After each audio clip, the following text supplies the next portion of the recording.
जय श्रीराम. श्री ब्रह्मचैतन्य गोंदवलेकर महाराज यांच्या प्रवचने ह्या पुस्तकातील आज 28 एप्रिलचं प्रवचन. खरी तळमळ लागली म्हणजे संत भेटतो. असंतांची आवड नाहीशी होईल तेव्हाच संत हवासा वाटेल. विषय आपल्याला त्रास देतात पण ते सोडावे कसे हे मात्र समजत नाही.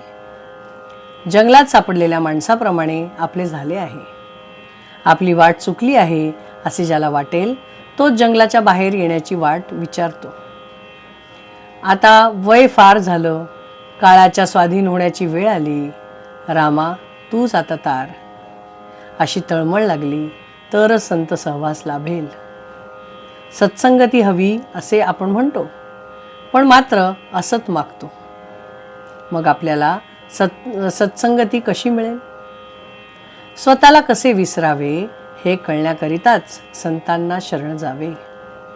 आपले विस्मरण म्हणजे भगवंताचे स्मरण.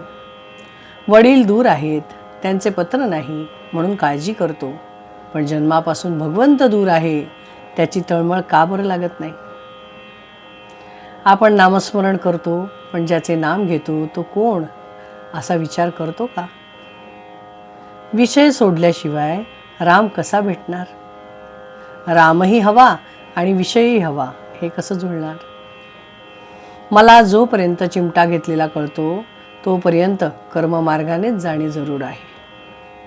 कर्ममार्ग सांभाळताना करता मी नव्हे ही भावना सांभाळणे जरुरी आहे.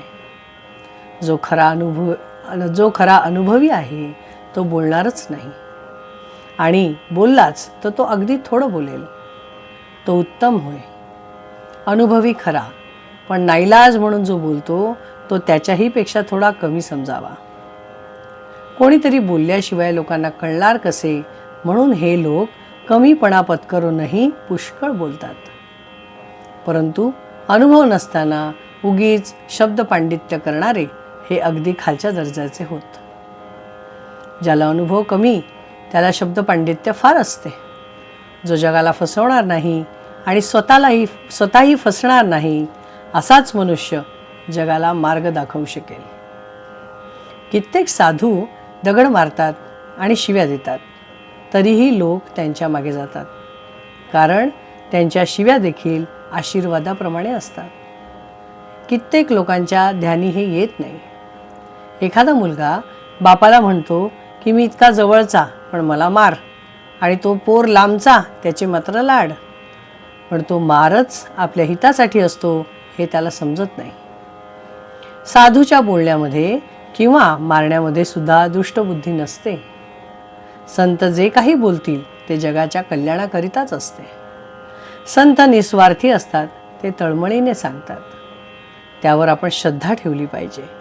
संतांच्या सांगण्याचा खरा अर्थ आचरणानेच कळेल. संतांच्या संगतीत आपण गेलो की आपले कर्तृत्व संपते.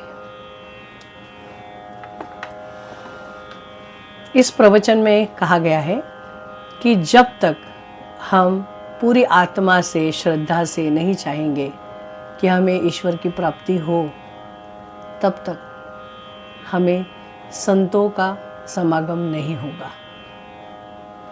संत जो भी कहते हैं वो हमारे कल्याण के लिए ही कहते हैं, लेकिन हम लोग विषय में इस तरह मग्न हैं कि हमें उनकी आवाज़ नहीं सुनाई देती है. हम बार बार ये भूल जाते हैं. अगर हमारे पिताजी कहीं बाहर गए हैं तो हम कैसे, फ़ोन नहीं आया, उनका खत नहीं आया, तो कैसे उनके लिए सोचते हैं और कैसे फ़िक्र करते हैं. तो जिस परमात्मा ने हमको इस धरती पर लाया, क्या हम उसके बारे में उतना सोचते हैं? खुद से पूछिए, नामस्मरण कीजिए. जय श्री राम.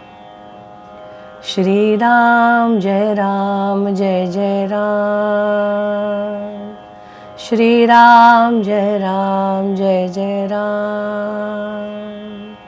श्री राम जय राम जय जय राम. श्री राम जय राम जय जय राम. श्री राम जय राम जय जय राम. जय श्री राम.